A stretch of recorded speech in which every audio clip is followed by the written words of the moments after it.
Hello, YouTubers, and welcome back to episode number 2 of the Tinfoil Hat Economist. And today's topic, Trump's Trade Tariffs, the most overblown story of 2019 and maybe of the new millennia for that matter. Okay, let's back up. Let's go back to May of 2018. Back then, 1,100 credentialed U.S. economists signed a public letter and sent it to President Trump and all relevant media. And they warned that Trump is repeating one of the biggest mistakes of the Great Depression, the Smoot-Hawley tariffs, which they say triggered the global Great Depression of the 1930s. Okay, we can go forward. August 2019, Morgan Stanley, if the trade war escalates, a recession will be here in 9 months. Like a baby being born, I guess. But then what really happened? Well, of course, global economy kept growing. The S&P 500, a broad measure of the stock market in the U.S., in 2019 rose by 30.43%. Really?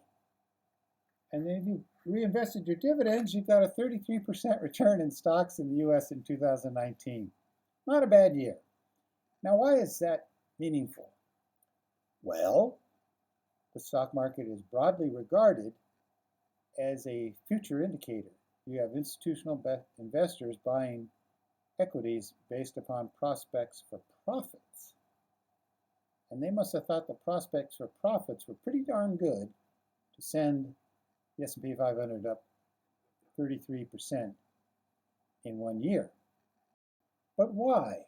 Why did Trump's trade tariffs bring such condemnation from academic and financial media circles?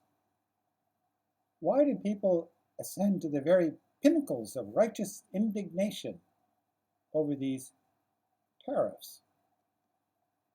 Well, David Glasser writes a pretty good blog called Uneasy Money, economics blog, and he posited that no theory in modern macroeconomics is held so sacred as that of free trade.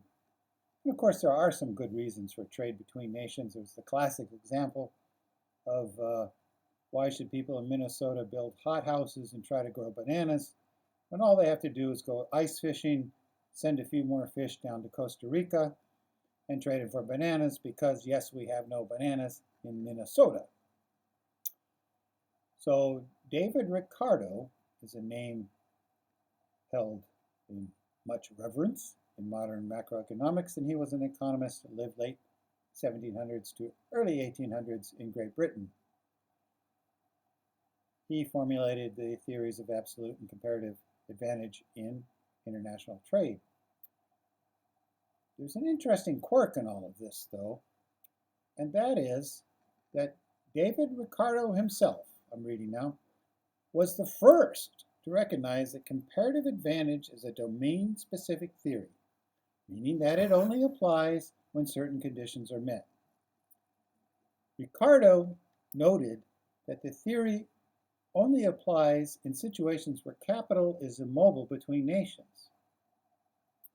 Regarding his famous example, which was England and Portugal, it would undoubtedly be advantageous to the capitalists of England that wine and cloth should both be made in Portugal, and that the capital and labor of England employed in making cloth should be removed to Portland for that purpose, to Portugal for that purpose. But he regarded capital as immobile. Of course, today's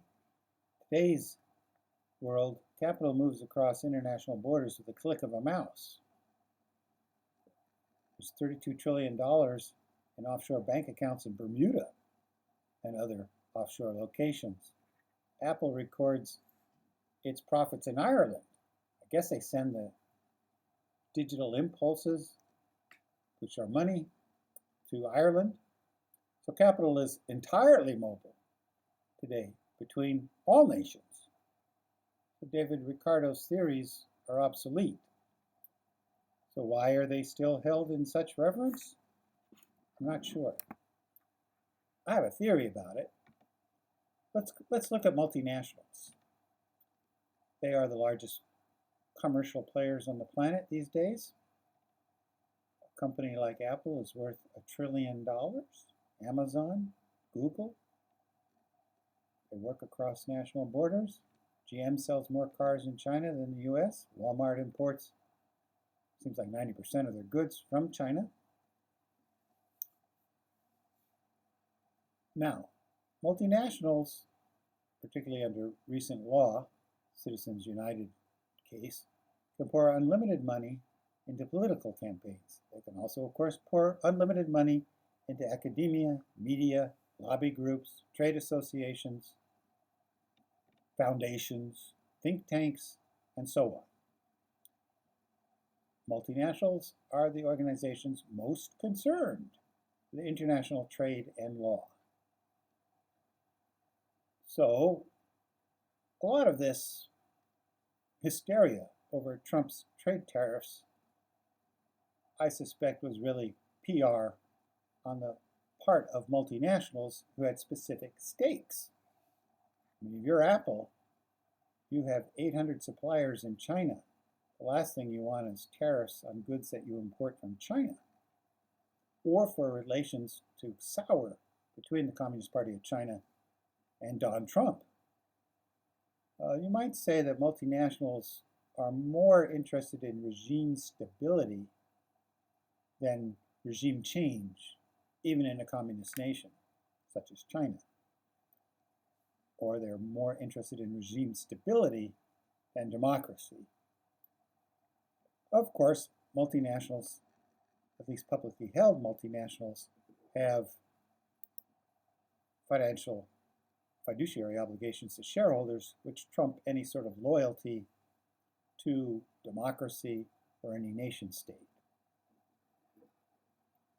So, in conclusion, I would like to advise that you remain dubious about free trade theories and the claims of certain hysterics, shrill hysterics, that Trump trade tariffs will lead to a Great Depression and are so unfair to the American consumer, the exalted consumer.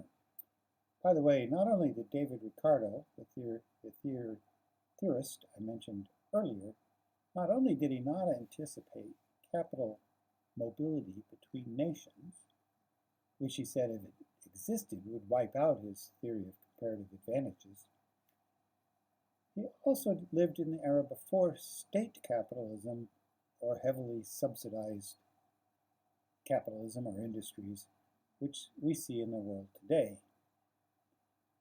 Again, these realities in the modern world raise interesting questions about what we call free trade. In fact, I would say there really is no such thing as free, fair, or foul trade.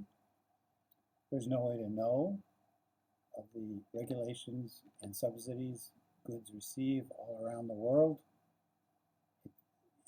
Trying to determine if something is fair is like bringing an umpire to an NFL game played in the dark. I'll give you one example. Germany produces more wheat per acre than any other nation on earth. I don't know why, but they do use a lot of inputs, that is, a lot of fertilizer, and amend the soils heavily in Germany to obtain these high yields. So what if a province in Germany, to help local industry, builds out a free or low-cost fertilizer plant, recycling waste from that province, and more or less handing out the fertilizer to local farmers for free. The farmers use this input heavily, and their wheat becomes competitive on world markets. Well, is that free? Is that fair? Is that foul? There's just no way to answer these questions.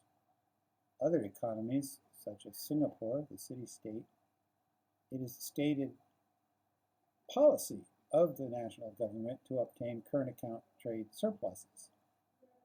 That's their policy. No ifs, ands, or buts about it. So this is the real world in which we operate. And you the listeners out there on YouTube should be skeptical when you hear of certain calls advocating free trade.